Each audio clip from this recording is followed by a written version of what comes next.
सबको नमस्कार। आज इतवार है। हर हफ्ते हम लोग इतवार के दिन सब लोग दिल्ली के लोग बैठ के तय करते हैं कि लॉकडाउन को आगे बढ़ाना है कि नहीं बढ़ाना, बढ़ाना है तो कितना बढ़ाना है। अभी जो मौजूदा लॉकडाउन है वो कल सुबह 5 बजे ख़त्म हो रहा है।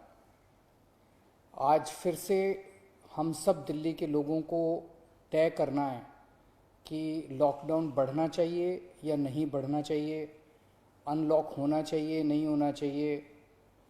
हम सब लोगों को मिलकर ये तय करना है। अप्रैल के महीने में जब ये सेकंड वेव पूरे देश के अंदर आई थी, इतनी खतरनाक वेव थी। दिल्ली सबसे पहला राज्य था जिसने, हम सब लोगों ने ये देखा कि ये वेव बहुत खतरनाक है और सबसे पहले लॉकडाउन देश के अंदर दिल्ली में लगाया गया।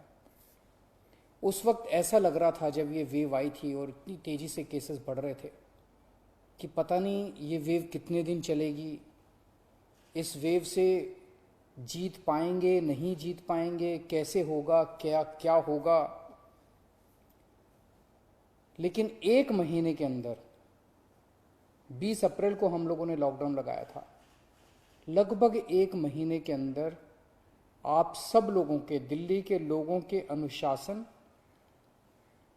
और दिल्ली के लोगों की मेहनत और संघर्ष की वजह से आज कोरोना की ये वेव, जो कि सबसे खतरनाक थी अभी तक, ये कमज़ोर होती नज़र आ रही है।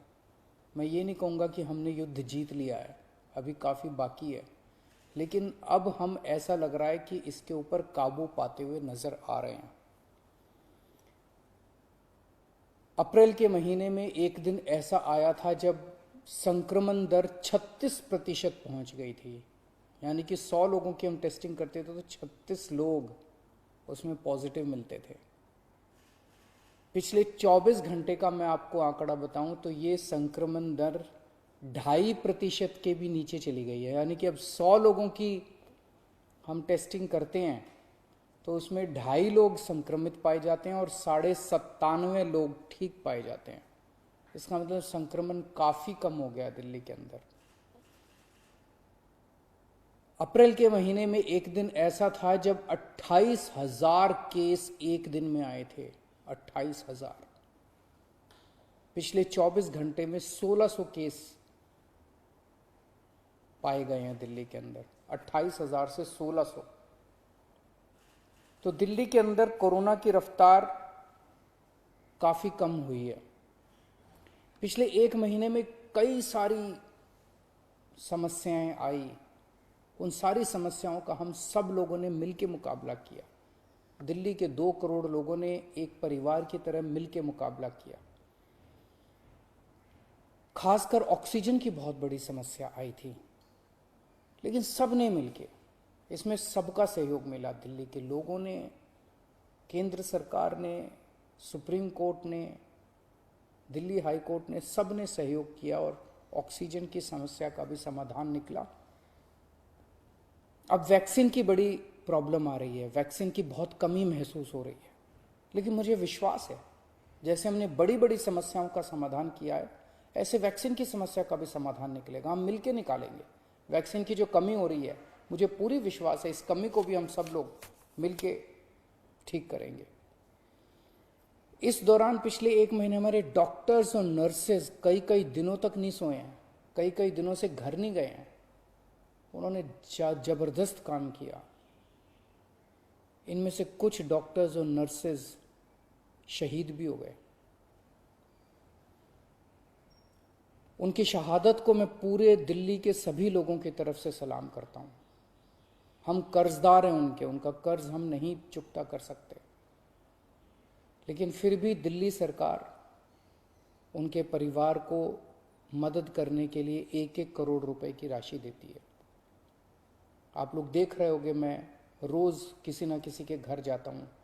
ऐसे किसी व्यक्ति, ऐसे किसी डॉक्टर, नर्स या ऐसे किसी के घर जो शहीद हो गए, उनके परिवार को मैं खुद जाके मिलता हूँ और उनको 1-1 करोड़ की राशि दे के आता हूँ।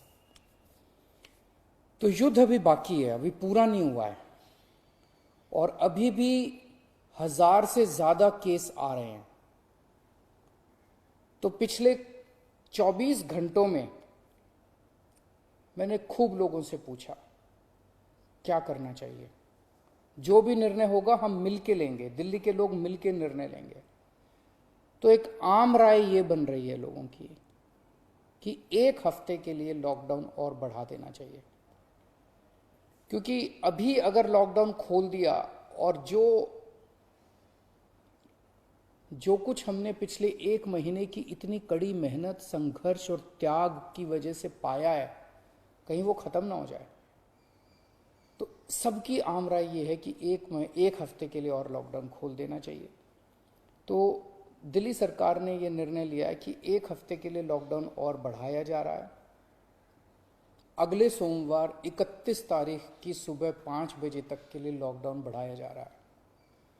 अगर केसेस के घटने का सिलसिला इसी तरह से जारी रहा अगले 1 हफ्ते भी, मेरा आप सब लोगों से अपील है, निवेदन है, जैसे आपने अभी तक सहयोग किया, आपने अभी तक कठोर अनुशासन का पालन किया, लॉकडाउन को फॉलो किया, इसी तरह से आप आगे भी जारी रखेंगे, कोरोना के नियमों को आगे भी फॉलो करेंगे।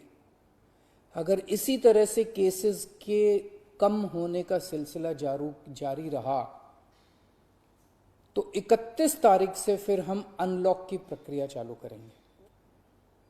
एकदम से अनलॉक करना ठीक नहीं रहेगा, तो वो भी धीरे धीरे कुछ गतिविधियों को 31 तारीख से फिर हम खोलना चालू करेंगे। लेकिन अभी सबकी राय के मुताबिक, मैं दिल्ली के लोगों की राय के मुताबिक 1 हफ्ते के लिए हम लोग लॉकडाउन और बढ़ाने जा रहे हैं। इस वक्त हमारी सबसे टॉप प्रायोरिटी है कि किस तरह से दिल्ली के 2 करोड़ लोगों को वैक्सीन जल्द से जल्द लगाई जा सके। हमने दिल्ली में सारी व्यवस्था बना ली है कि 3 महीने के अंदर दिल्ली के सब लोगों को हम वैक्सीन लगा सकते हैं, लेकिन वैक्सीन की कमी है, पूरे देश के अंदर कमी है। कहा जा रहा है कि तीसरी वेव आएगी। हमें तीसरी वेव का पूरी शिद्दत के साथ तैयारी करनी है। तो हमारी पहली प्राथमिकता तो ये है कि वैक्सीन लग जाए। अगर वैक्सीन लग गई तो शायद तीसरी वेव ना आए। अगर वैक्सीन सबको लग गई तो शायद तीसरी वेव से हम लोग बच सकें। तो एक तरफ तो हम सबको वैक्सीन लगाने की तैयारी कर रहे हैं, जल्द से जल्द लगाने की तैयारी कर रहे हैं, सबके सामने कोशिश कर रहे हैं कि जहां से भी हो सके, केंद्र सरकार से, दूसरी कंपनियों से भी, सबसे मैं खुद बात कर रहा हूं, जितनी विदेशी कंपनियां हों चाहे भारत की कंपनियां हों, कि कैसे हम ज़्यादा से ज़्यादा वैक्सीन लगा सकें। कोई चाहे कितने रुपए में वैक्सीन दे दे दिल्ली के लोगों के लिए, चाहे हमें अपना जितना भी बजट खर्च करना पड़े दिल्ली के लोगों के लिए वैक्सीन लाने के लिए, हम खर्च करने के लिए तैयार हैं। कहीं से दिल्ली के लोगों के लिए, अपने लोगों के लिए वैक्सीन मिल जाए। तो एक तरफ हमारी ये तैयारी चल रही है और दूसरी तरफ खुदा ना खास्ता तीसरी वेव आती है तो हम उसकी सारी तैयारियां कर रहे हैं। कितने बेड जरूरत पड़ेगी, कितने और आईसीयू बनाने की जरूरत है, कितनी और ऑक्सीजन की जरूरत है, ऑक्सीजन टैंकर खरीदने की जरूरत है, ऑक्सीजन के स्टोरेज टैंक बनाने की जरूरत है। ये सब तैयारियां वो भी साथ साथ चल रही है। लेकिन भगवान ना करे कोई तीसरी वेव आए, भगवान करे कि सब लोग सुख, शांति और स्वस्थ रहें। नमस्कार।